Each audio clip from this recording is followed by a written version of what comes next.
Let's deal with the term sons of God as we find it in Job. There are 3 passages in Job that refer to the sons of God, but I will deal with them separately. The first 2 references in the book of Job. In Job 1:6 it says, "There was a day when the sons of God came to present themselves before the Lord, and Satan came also among them." Present is H3320 in Strong's Concordance. In Job 2:1 says, "Again there was a day when the sons of God came to present themselves before the Lord, and Satan came also among them to present himself before the Lord." Most interpreters will say that the sons of God in the book of Job is referring to angels. I recognize that a great many of the present-day expositors take this position. However, I do not accept that view. I'm not completely satisfied with that explanation for a number of reasons which I will explain below. Number 1, setting aside the passages in this book, the book of Job, angels are nowhere called the sons of God, nor does Scripture ever indicate that angels call God their Father. Some will say that the angels, who were directly created by God, could hold the title of sons of God along with Adam. However, there were other direct creations by God, such as sea creatures, land animals, and so on. Are these also sons of God? Few would say they are. Number 2, many believe that the book of Job was written before Genesis. The sons of God are mentioned in Job, and it is presumed that it is referring to angels.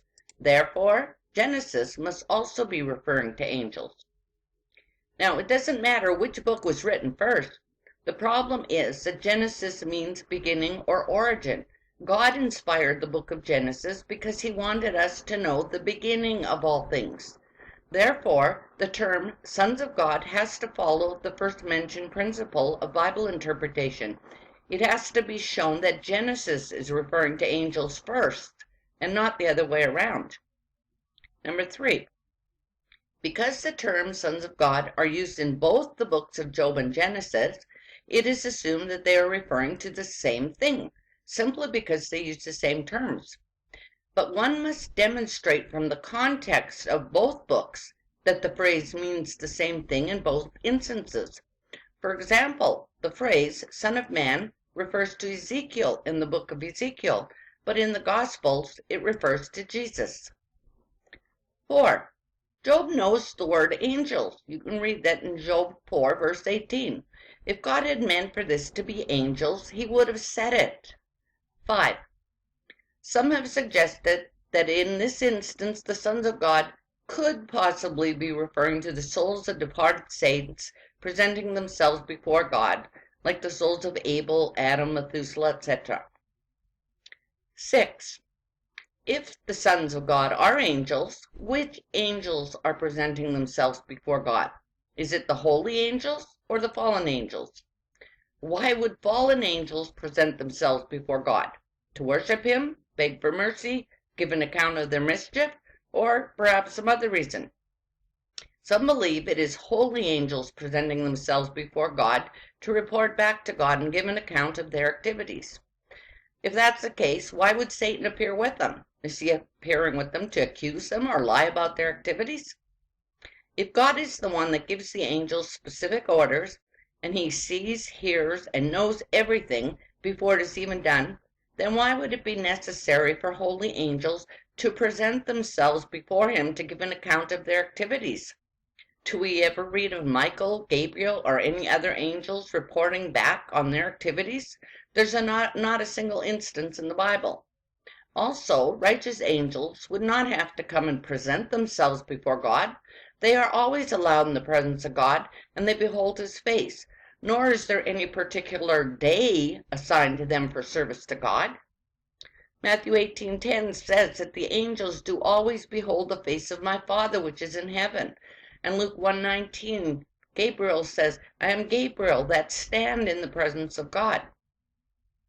Furthermore, the Bible categorically states that an angel could not have brought a slanderous accusation before the Lord. So if they're coming to accuse people, they couldn't. Angels don't. 2 Peter 2:11 says, "Whereas angels, which are greater in power and might, Bring not railing accusation against them, righteous men, before the Lord. Number 7. It seems Satan is not included in the sons of God statement. He shows up also among them, meaning he was not included in the sons of God. If Satan is not included as a son of God, then neither are the other fallen angels, because Satan would definitely be a son of God along with all the other fallen angels. 8. If these sons of God are angels, they would be righteous angels appearing before God. The sons of God in Genesis 6 could not be referring to angels because fallen angels would not be referred to as sons of God in their fallen state. 9. There is ample evidence in the scripture that men present themselves before God. We also know that Satan comes among them to accuse them. He is the accuser of the brethren, as Revelation 12:10 says. There is no other scripture besides this reference in Job that supports angels presenting themselves before God. So, I find it incredible that nearly everyone is in agreement when it comes to the sons of God in the book of Job. They presume it is referring to angels, and they presume that they are presenting themselves before God in heaven. They also presume that Satan still has access to God's heaven because he comes among them. This verse is often used to substantiate that claim. There's much debate over this. I will not get into the topic of whether Satan still has access to heaven or not, as it would be too lengthy. I'll just make the following point in regard to it. And we're saying that I looked up if Satan still has access to heaven, and every place quotes Job, that Satan has access to heaven because he appeared in Job.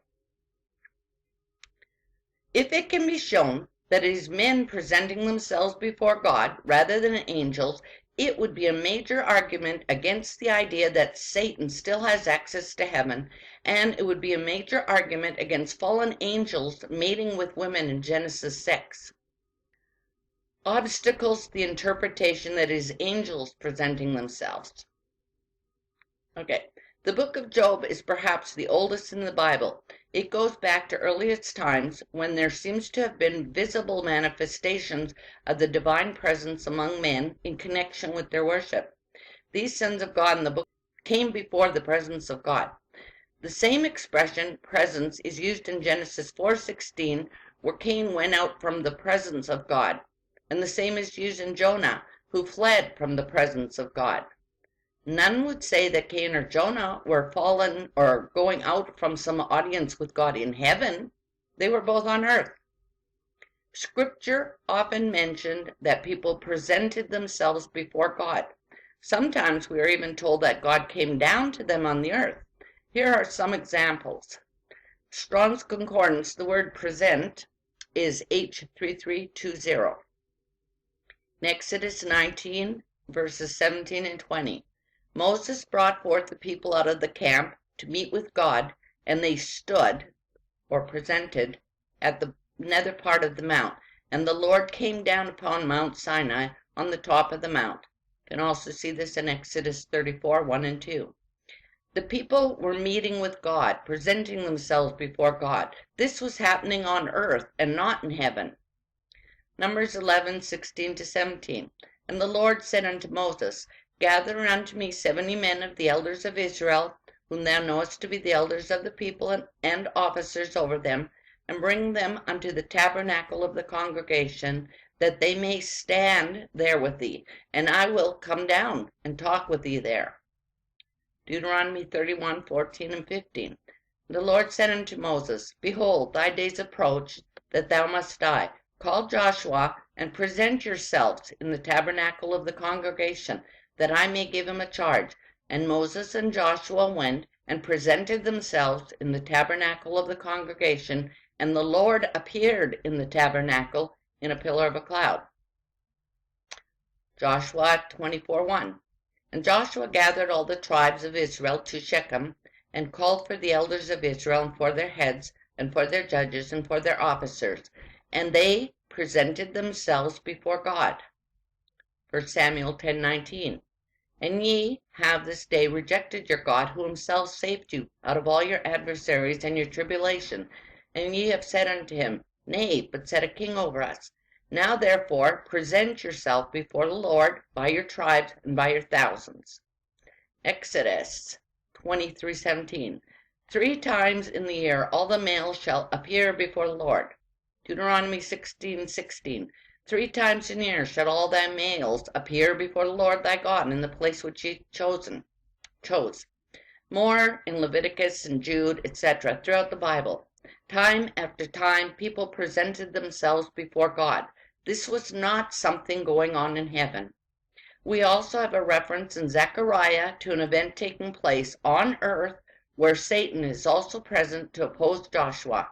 In Zechariah 3:1 it says, And he showed me Joshua the high priest standing before the angel of the Lord, and Satan standing at his right hand to resist him.